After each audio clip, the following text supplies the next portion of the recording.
this next interview, Sabrina Truscott.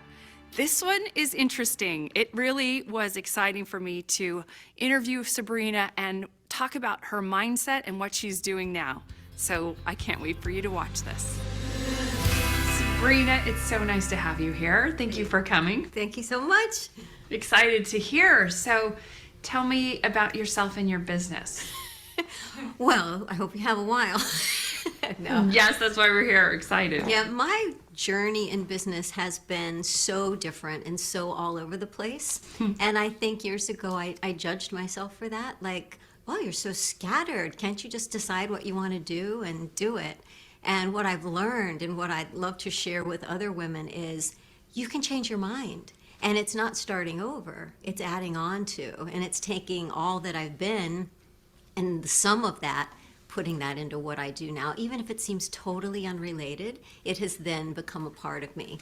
So my businesses have been in Hollywood as an actress, as a competitive ballroom dancer, having fitness franchises, then opening another dance school and a martial arts school with my husband. And then he had a back injury. And we went through 5 years of crippling pain for him, emotional pain for me. And we went online to try to help more people heal faster because it took us so long to do that. And the door we went through was energy. So we went online, that business, to help people heal their physical bodies, to help people who were lacking energy, lacking strength, feel better, especially people over 40. Wow, so much in there. Yeah. So, let's see, where do I want to start with you? But let me also say what you said at the beginning, and let's dive into that. Okay. That as women, and maybe women with passions, I think you're talking my language because I felt the same way. Like I have done many businesses in so many different areas, and if you judge it from the outside, yes, maybe it's scattered. So. Yeah. Tell us about, let's say, all these ideas, we as women, passions, and tell me why it works and why you're saying it's not, don't judge it, use it. Well, for me, my business is a part of my expression. It's the way I share God's love. I like to say my programs are God's love in a box. So as I grow and as I expand as a human being, doesn't it seem logical that what I do would also change and grow and expand if I am the sum of all that I have been? So for me, all the businesses that I've done have been a deep search into who am I? How can I share? How can I love? How can I love myself too? So I think at first, the entertainment, of course, there's this great escape into the pretend world when you're acting and performing. And that was the place I felt the most comfortable because I was so uncomfortable being myself. Terribly uncomfortable, terrible anxiety. But when I was playing a character, I was free because I knew what to say. I read the lines. I knew how to move. They staged it. And so I could kind of hide in that. But then as I started, maybe it was 2021, like, I'm really good at pretending to be other people. But who am I when I'm not that? Which led into more of the spiritual seeking and sort of becoming a minimalist for a while, walking away from everything business, spending all my money, and then like, what am I going to do now? And then from that place, what would I like? And at that point, it was about taking care of the physical body and connecting through prayer and meditation. So I spent most of my time in prayer, meditating, sharing that with people, and a fitness franchise so that I could move my body, and that's what I did. And then as that grew, then I think that the evolution of the self-confidence, I was no longer hiding in performing, and that's when I really went back into dancing and started doing competitive ballroom and Latin dancing and teaching, and I had a charity event based on it. So I think it's the evolving of my soul and of my spiritual connection that caused the business to grow.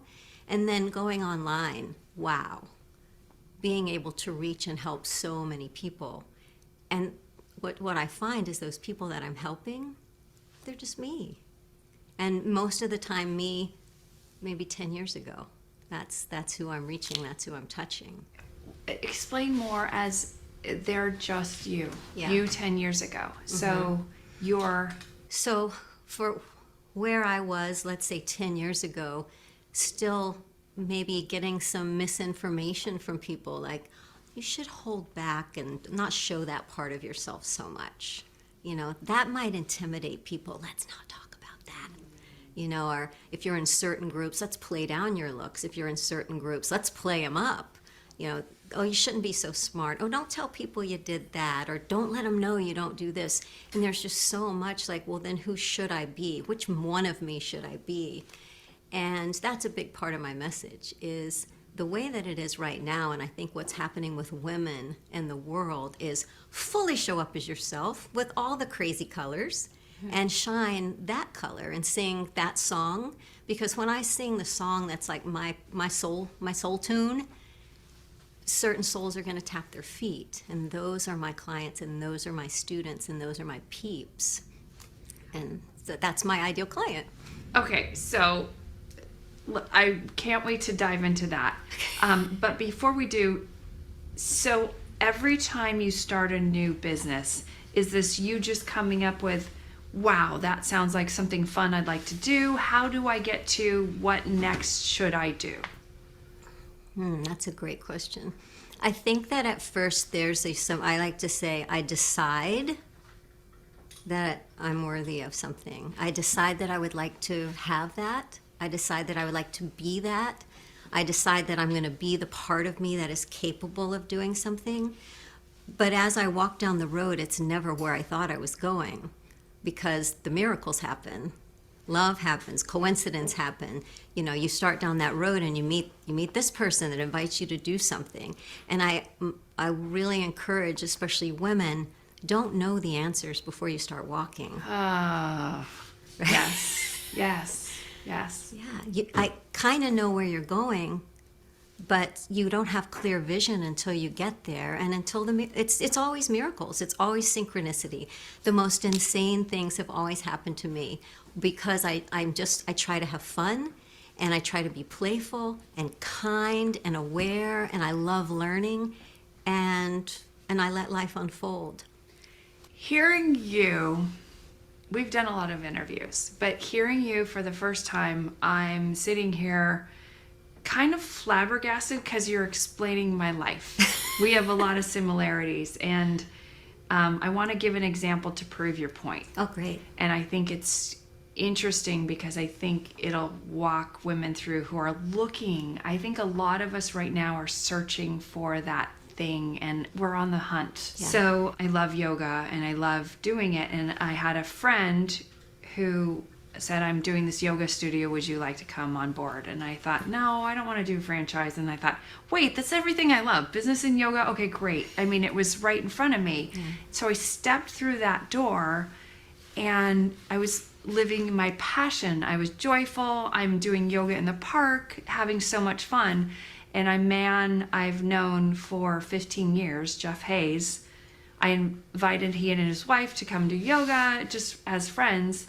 And he came to me with a concept for this series. Oh, wow. And so it's, like you said, allow the miracles. But I was on my path doing, the door opens and you say yes, and the door opens and I'm following my bliss.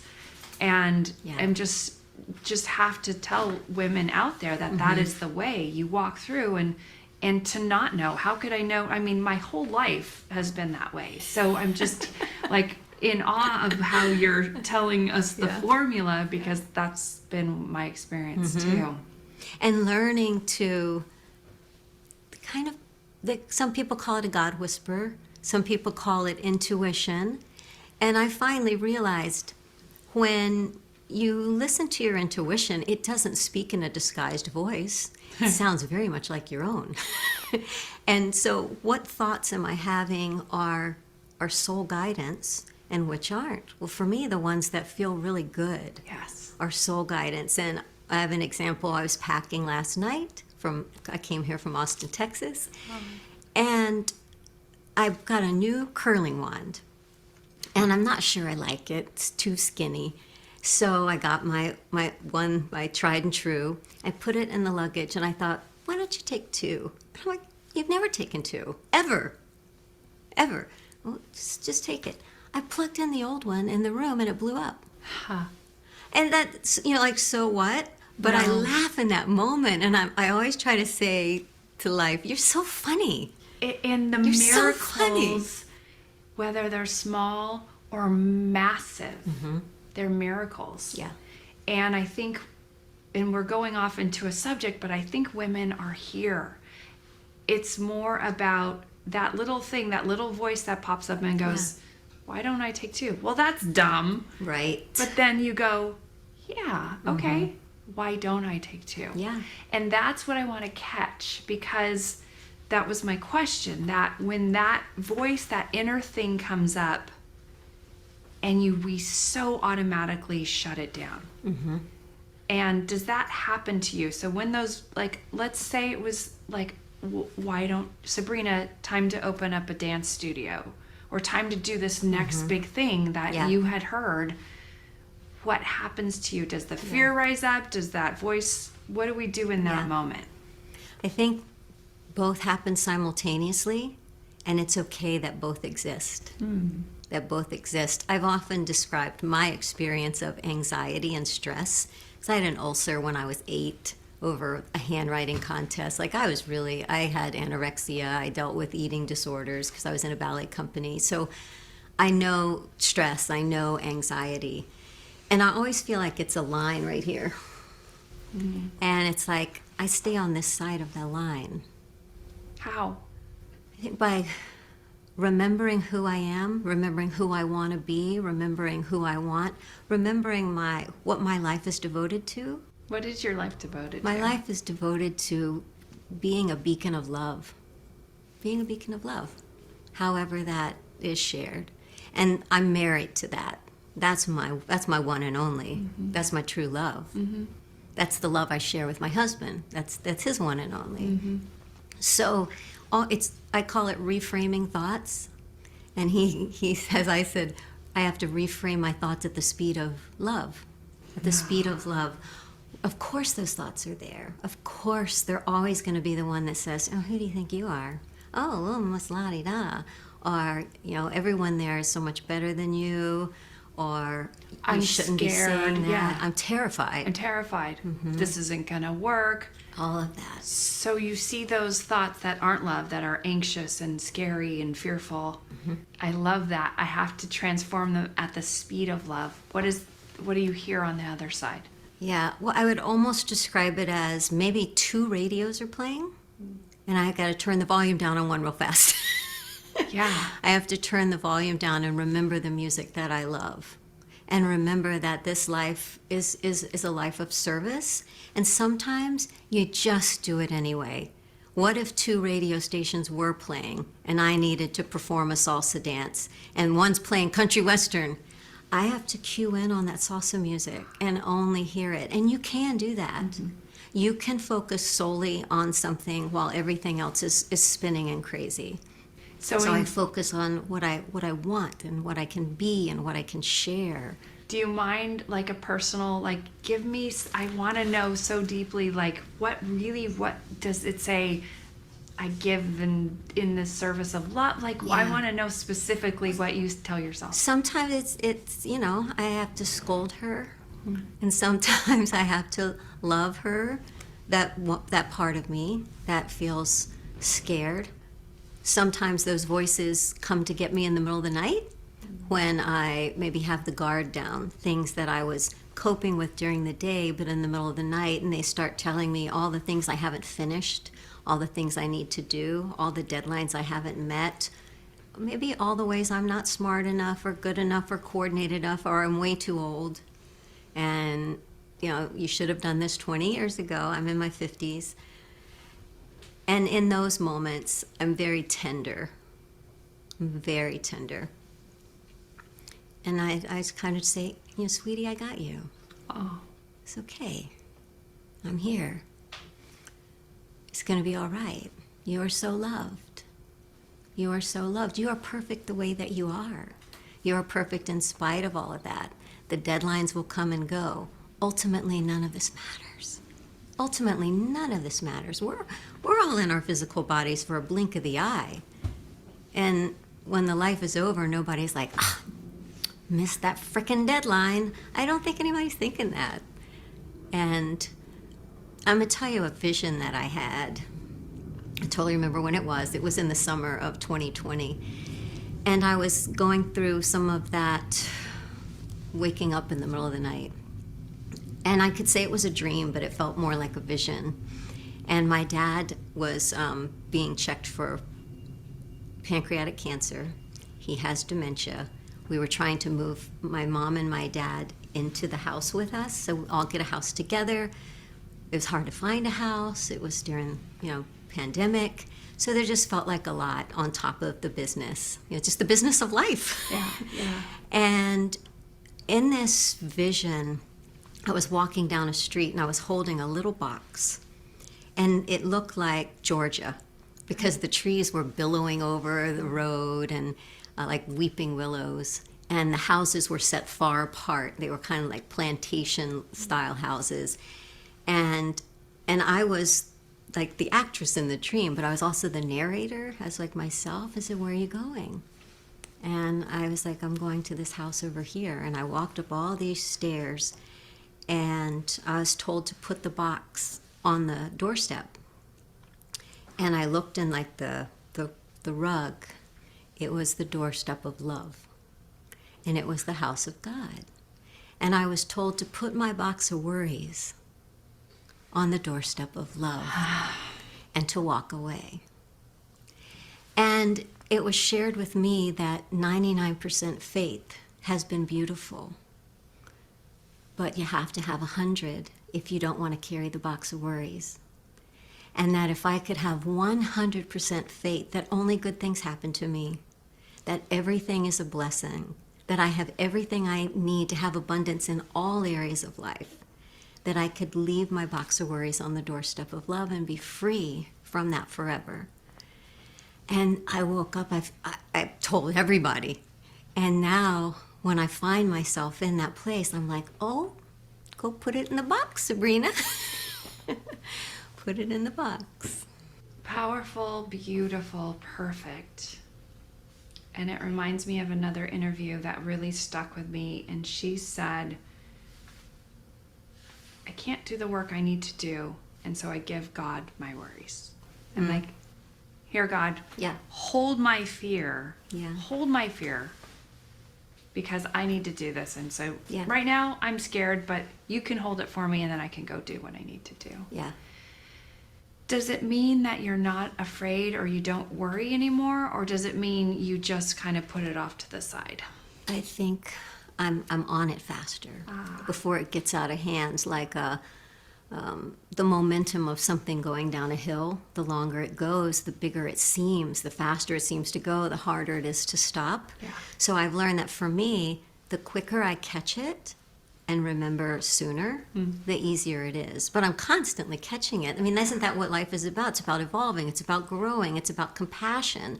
The only reason I want to share anything, to share with the women that are watching this movie, is to share it with myself, to say, hey, if I can put the box of worries, you can put the box of worries. Yes. Okay, so there's that side of you're catching your worries. I want to know what you think when you're in your power, when you're sharing love. What is going on? Is it, you think, like, tell me kind of what is your mantra when you're feeling high on that? I would say that when I'm really channeling love, it almost feels like I'm not there. Maybe because I'm so fully there, that there's no one there realizing that they're there.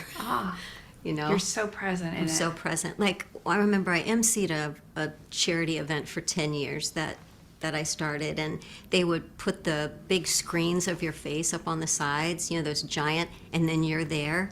And I'd be trying to talk to the audience, and then I'd see myself over there and see myself over there, and I thought, oh, this is what anxiety is like. You're watching yourself from the outside.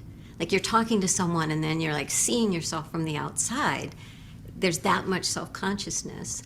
But when I'm really just being This is all me with no apology. What anybody thinks about me is none of my business. And there's no competition and no comparison. That's beautiful. It feels so free. I was telling my husband Tristan last night, like, as far as money goes, that's such an issue. Such an issue for everyone, but such an issue for women. As if that hasn't been allowed for us to have that, have a lot of it, have more of it than men. And I said, you know, when you see a really fit person, you don't look at that fit person and go, dang, she has all the fitness. There's none left for me. Wow. Right? Or if you see someone who has planted flowers all over their yard, you go and you're like, wow, those are beautiful. You don't say, she got all the freaking flowers. There's none. But when it comes to money and abundance and that type of energy, love flowing through in that way, there's like, oh, she has all the pie. She's a have, I'm a have not. There's none left for me. Like, why do we do that with that energy form of money? Yes. Yes. Shouldn't it be the same thing? You celebrate. There's more than enough fitness. There's more than enough flowers. There's more than enough money. I love it. And women, society says it has to be, you know, it's such, this is, when we started this, it was such the next frontier for women. And it's not money. It's not, you know, business. It's us stepping into owning and flowing all of it. Tell us more about how we do that and what it means to Totally. you. So the millionaire within could be that one, or you can be the millionaire without. We can be the millionaire within. The millionaire within is allowing, accepting, receiving, almost receiving, being all that you are here to be. I used to think that I had to earn love. Need to be valedictorian, need to be a president of the class, need to be the top dancer in the ballet school. Got to get the part, because in acting, you are in competition. We're all sitting here in the room and only one of us is going to get the part. It's not like that in business. You can have all the businesses you want. There's no competition because everything is so unique. We're not all fighting for that same role. But as far as the millionaire and abundance in life, it's in your relationship. It's your time, money, freedom. All of it is about being health, the millionaire. Yes. It's your family. It's abundance in all. In all. So I could sit and listen to you for hours and hours, but let's get specific about your business now. Tell me about who you serve and what you do.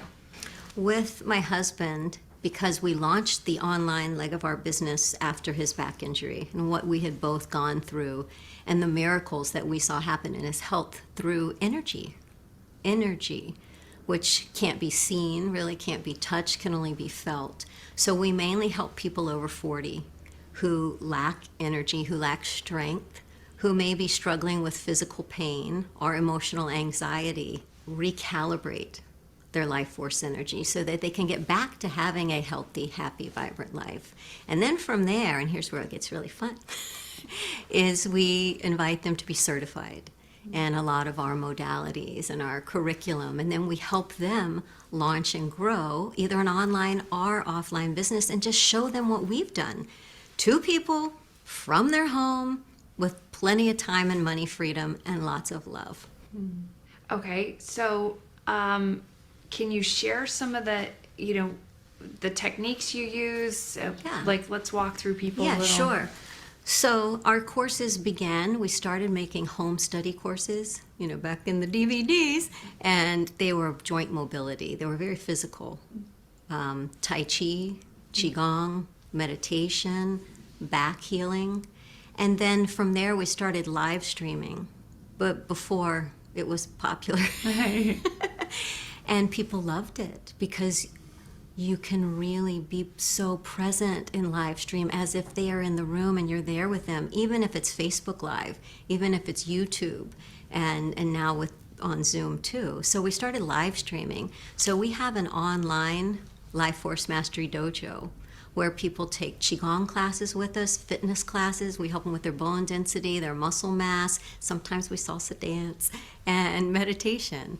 And so we have people from all over the world taking those classes with us. And we certify people virtually in some of our programs like Qigong, and then help them start classes in their communities and really help them with their marketing, because they don't understand that marketing is such a dirty word. A lot of people don't like it. They don't like marketing. They don't like conversion. Sales, no funnel. Yeah. And we're like, no, that's just explaining what you do in a way that says, here's how my thing can help you. Here's how my program can help you. You have this problem. My program has been known to help with that problem that you have. That's all marketing is really figuring out how to say what you have in a way that lets people know the problem that you solve. So we really help people with that, because everyone just wants to hang a sign on their door going like singing coach, life coach, and that's really never going to be super successful unless you let people know what you can do for them. How do you do that? Do you do it through social media? How do you guide people into getting their message out, and not only what their message is, but how do you get an audience? How do you do that? Yeah, well, we have programs, and then we'll do like 3-day virtual events where we deep dive with maybe small groups. Like we just did one with 35 people, and it was amazing, and just helped just this small group of people figure out their message, figure out their market, how they can teach, where they want to teach. Do they want to do it face-to-face? Do they want to do it virtual? Do they want to be hired? Do they want to rent a space? There's so many decisions to be made. And what I told them is, so they all think they want money. I want to be a millionaire, right? Yeah. And I compared that to, you look at a mirror and you want the mirror to be clean and clear so you can see a reflection. But what happened for that mirror to get clean is you needed a bottle of Windex, you needed some paper towels, and you needed some hustle. You had to put a little elbow grease into it. And so it's like, yes, you want the clean mirror, but you should be looking at the Windex and the paper towel and the hustle, which is what all the people that you're interviewing are sharing. This was my Windex, this was my paper towel, and this is my hustle. To figure out, how did you get that clean mirror? How did you create financial abundance? What style did you use to do it? It's always harder at first. When something's in motion, it remains in motion. And once the miracles start, they just keep on coming. But getting liftoff, I think, is the hardest thing, and that's because that's where the elbow grease comes in, and the trial and error is going to be faster and maybe a little tougher. And that's what I told people. For a few months, until you get your first handful of clients, it's going to seem overwhelming, but then it happens. Like the spark gets lit. Like you're lighting a fire, and you got that one little spark. Then it starts feeding itself. It just starts to grow. Do you teach only to people that you certify, or do No. you? Yeah, who's? We really love working with all coaches, teachers, healers, wellness practitioners. We say we help the helpers help more people. That's amazing and needed. And I'm going to go back into something that I have to ask. Okay. Osteoporosis. It's now hitting women in a large way, and I was just diagnosed with something that really shocked me. I do all the right things. Yeah. Tell us what's going on with that. Where can we go for help? Well, for osteoporosis, I do weight training and resistance training, because so many women don't do any. They don't do any.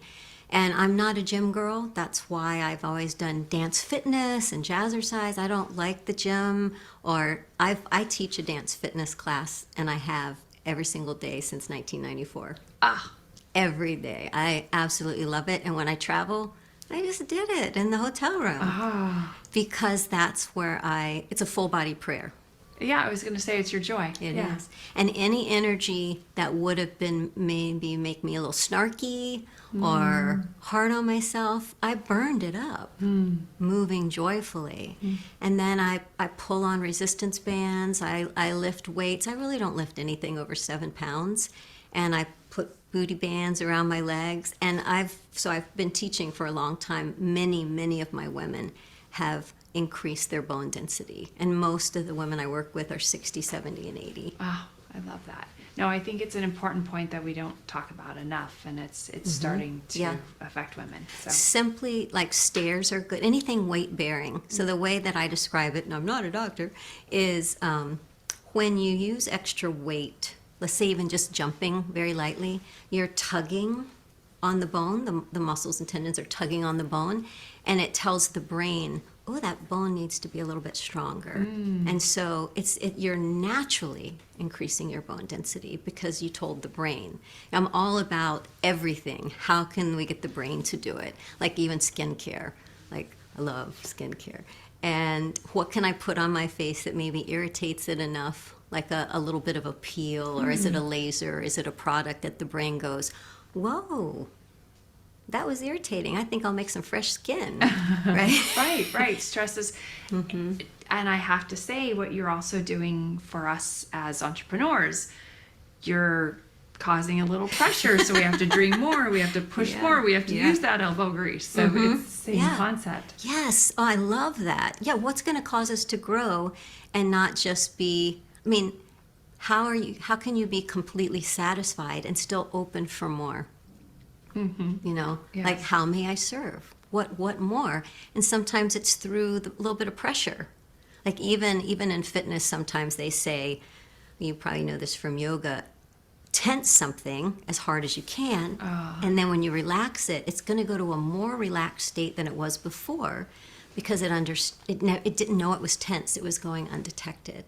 So sometimes the pressure that you feel in business, can you quickly reframe it and say, oh, there's some tension. Boy, is there going to be some relaxation. Oh, I love that. And a lot of times the relaxation is a flow of funds. Something opens up. So some women right now are looking for that next thing, or their first thing. They're lost a little bit. So I know there's an idea brewing. I know there's something here. How do I find it? How do I find what I should step into? I would share with them to not copy what someone who's built an empire is doing, because those steps don't work in the beginning. You know, don't compare, what do they say, your beginning to someone else's middle. Start, get your first 5 clients, sell your first 10 programs. Think, not saying dream big, but make your plan to get started. And in doing that, you're going to have more visions about what you want to do. Because sometimes we think we want to do something, but we've never done it. And then once we're doing it, we're like, that's not exactly me. I think I would rather have more video, or I'd rather have more audio, or maybe I'm a Clubhouse person, right? I did Clubhouse for a little while, and then I was like, not me. No, that's not right now. But what you're saying is so great, because here you have this whole plan. You're going to spend years and years and years doing it, but you never actually started to see if you even like it. So your advice is really telling, try it. But you're in movement. You're walking forward. You're trying things, and it doesn't have to be perfect, but you're figuring it out. And to realize that any good mentor has done exactly what you've done. And the compassion is huge. No, I know I'm not, and none of my friends who help a newbie kind of start are thinking, they better get it all right. They better have good copywriting skills. They better have a good funnel. It needs to convert. How many clicks is it getting? You know, it's very endearing to work with an innocent person and tell them, you don't need to know all that. We spent so much money on equipment we never needed, and we were already hugely in debt, $200,000 in debt from Tristan's back injury. And we took advice from people who were telling us how to do what they were doing, but that's not where we were. We just keep it simple. We had our first $100,000 month on a selfie stick with an iPad in our dining room that we called a virtual dojo. Oh. Yes. Yeah, it doesn't, you go through all these like, oh, I have to do it this very expensive way. No, start. That's how you do it. Yeah, start and feel what it feels like to work with your customer. Who do you want to work with? Do you love seniors? Do you love children? Do you love women? Like, what do you really love doing? Because if you can inject it with playfulness on your part, that's really going to speed up your results because it's irresistible. When someone loves what they do, you can't look away. That's why we can't look away from children, right? You watch kids play, you're just like, I can't stop watching. Yeah. Our dogs and animals, that innocence. And that's the way that I am just like in awe of somebody doing what they love. It's evident. Tell me about your favorite client you've helped and what they first came to you with and now where they are. Tell me your favorite story. I'm going to share about this one woman that came to us when I think she was a little broken in her relationship. She had been married to her wife for a while and going through transition. You know, there's something that happens to women that I don't think it has to necessarily becomes apparent for men when you become an empty nester because the man maybe was at the same job, maybe, right? And so she was in that phase. What am I going to do? Should I go get another degree, another master's degree? Do I want to keep working with children? And then feeling this kind of spiritual inclination. And I think she had taught aerobics when she was in college. And she stumbled upon us through more meditation and positive mindset conversation. Fell in love with Qigong, fell in love with movement and our program, and has gone through our system. We have a system, like a belt system, where you get belts. They're just wristbands as you work on being a black belt in life. And she was our first one. She turned 60 this year. And she's becoming a health coach, a health practitioner that helps people. So she's taking all that she has learned from us and mixing it with things she studied from the past. She's already knows how to be a teacher to kids. Well, now she wants to be with adults, but she had a nutritional certification. She's certified in a bunch of our programs. So she's becoming this unique version of herself. And I really love that. She's not a cookie cutter, not trying to be what anyone else is, but this totally unique thing that she offers. And on her 60th birthday, this is what she wants to do to launch her business. She's going to turn her hair like a mermaid. When you tell that story, I can feel the joy that she has rediscovered herself. She's back into who she needs to be and living, as you said, living in her passion, and I can feel it. Like she's back alive doing what she needs to do. And her health is better. Her relationship is now magnificent. Her family, like everything gets better. I say all boats rise with the tide. And that's the way, if you are just focused on making money, why? No. What are you going to do with it? Yeah, it doesn't. Right? So to be, like I said earlier, the millionaire within is a millionaire in all areas. And I think that just creates a vacuum. It creates a vacuum where money is not more important than health, is not more important than relationships. You can have it all. That you don't have to choose this or that. You know, when I was little, my parents, we weren't poor, but we weren't wealthy. And I remember on Sundays we would drive through the neighborhood that had 2-story houses. And that's what we would do after church. And we'd look at it, wow, look, that's a 2-story house.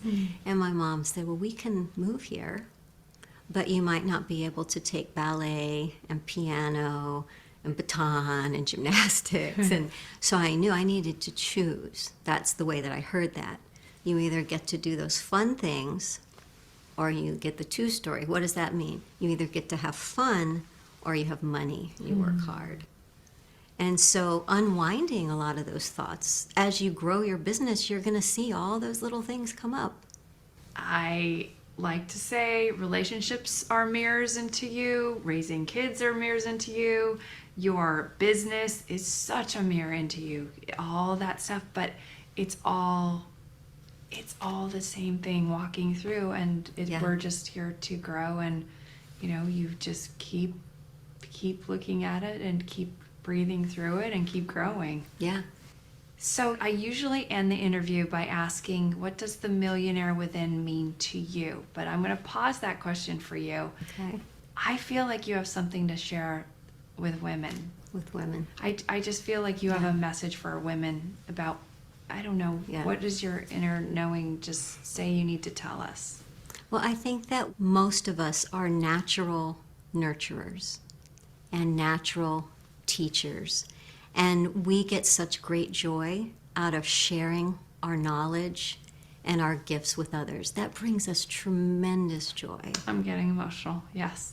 And I had this interview with Dean Graziosi. And we were talking about teaching. And I said, for me, teaching is love. Mm-hmm. And I reflected back onto two stories. And one would be, when we think about our grandparents, like what about the little boy who tells you about his granddad? Mm-hmm. I remember my granddad, we sat on the steps out in front of the house, and he's the first one that showed me how to tie my shoe. He showed me how to make the loop. He showed me how to pull it through the hole and get it just not too tight, but tight enough. He loved me. Mm-hmm. He taught me that. Or the grandmother with the granddaughter, she's standing on a stool so she can see up on the counter, and they're making blueberry pancakes. And the grandmother's stirring and says, put in the blueberries, but fold them in. Don't stir them, fold them. Because if they stay whole, when the person eats them, they'll pop with flavor, and they'll love them. And I think that's this quality of women, is this teaching and sharing and imparting.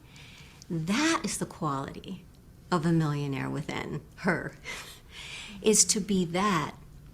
Teach what you know, share what you love with such kindness, continuing to love it yourself, and sparking in the one you're teaching a love for that same thing. That's just so fulfilling to me. That's what it's about. Teaching is love, business is love. Okay, I can't end it there. Tell me more. Business is love. Tell me. I feel that story from you, and I start to go, yes, okay, I want to share. And then you throw in that word, business is love. So expand our confidence and our knowledge that we can step into a business. Well, business is the box that you put the love in. Business is a box. You put a name of a product on it, and then you fill the box with what you love, with what you love, with what I love. I put in the box what I love because that's what I have to share. That's what I've been blessed to share. I share health. I share business. There's a lot of things in my box. Yeah. And you can have multiple boxes. But that's what you share, and that's how business is love. It has nothing to do with how much you charge for it, or you don't charge for it, or you give it away. That's all the stuff you kind of have to reframe. But business is love because it's the way that you impart and give what you love to others in a way that allows you to make more boxes and give more boxes. And now I have more abundance. I'm going to make my boxes even better. I'm going to have events about the boxes. And it just keeps growing and growing. I think any good business, if you look at the heart of it, it was birthed from love and passion and kindness and sharing. And how dare you not? How dare you not? Thank you so much. You're a joy. Aww. You are love. It's just so fun to watch you. And thank you for being here. It's been so fun. Needed and necessary. So you're a joy. Well, I hope so many women watch all of your interviews and really listen and find that hope and then take an action step on it. Start taking a step so that you can call forth the miracles that are going to show you your perfect way. Yes, perfect. Taking an action. Listen to these interviews, but do yourself a favor and do one thing and take action. Thank you, Sabrina, so much. Thank you for coming. Wasn't that special? Sabrina is a complete gem. I hope you learned as much as I did and loved her as much as I did too.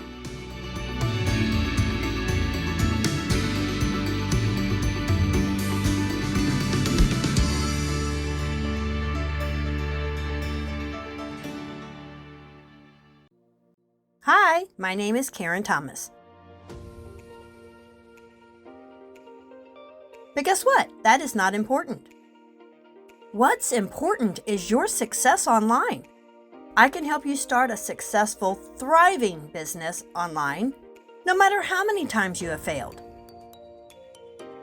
If you have a desire to win, you can. All you need is Wi-Fi, a laptop or desktop, and be able to follow simple directions. Reach out to me and I can show you exactly how.